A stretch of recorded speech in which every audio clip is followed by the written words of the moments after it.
Peristiwa-peristiwa pada masa pemerintahan kolonial Belanda. Pada tahun 1595, Belanda berangkat dari Eropa di bawah pimpinan Cornelis de Houtman dan sampai di Indonesia pada tahun 1596 dengan mendarat di Banten.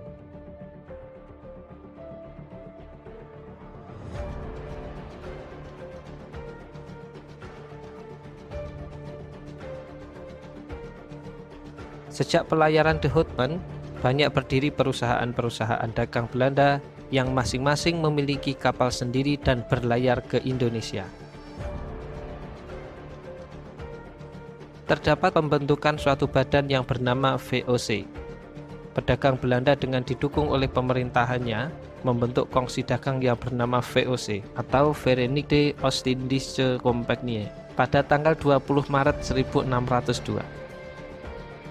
Tujuan VOC di Indonesia antara lain sebagai berikut. 1. Menguasai pelabuhan-pelabuhan penting. 2. Menguasai kerajaan-kerajaan di Indonesia. 3. Melaksanakan monopoli perdagangan rempah-rempah.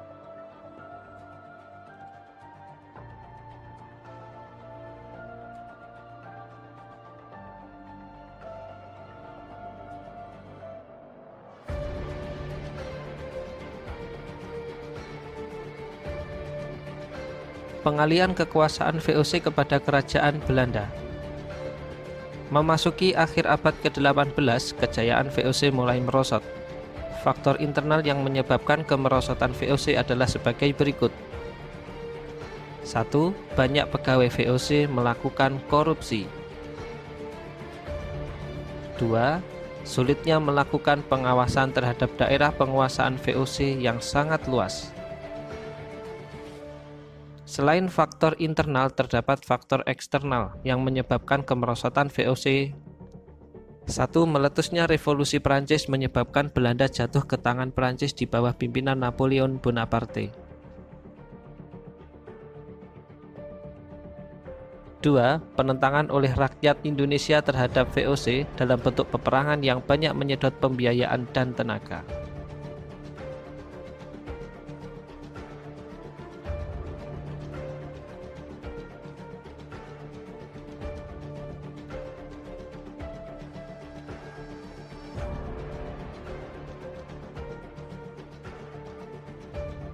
Pada tanggal 15 Januari 1808, Herman Wilhelm Daendels menerima kekuasaan dari Gubernur Jenderal Wyss. Daendels dibebani tugas mempertahankan Pulau Jawa dari serangan Inggris, karena Inggris telah menguasai daerah kekuasaan VOC di Sumatera, Ambon, dan Banda. Sebagai Gubernur Jenderal, langkah-langkah yang ditempuh Daendels antara lain: 1. Meningkatkan jumlah tentara dengan mengambil dari berbagai suku bangsa di Indonesia. 2. Membangun pabrik senjata di Semarang dan Surabaya.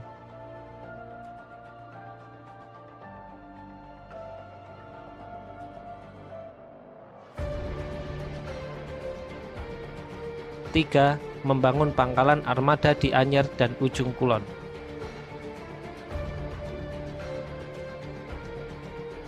4. Membangun jalan raya dari Anyer hingga Panarukan sepanjang lebih kurang 1.100 km. Dan yang terakhir, membangun benteng-benteng pertahanan. Daendels menerapkan sistem kerja paksa atau diistilahkan Rodi.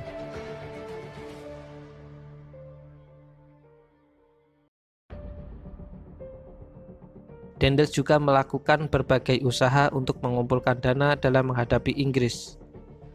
Di antara usaha Daendels adalah mengadakan penyerahan hasil bumi, memaksa rakyat menjual hasil buminya kepada pemerintah Belanda dengan harga murah, mewajibkan rakyat Priangan untuk menanam kopi, dan menjual tanah-tanah.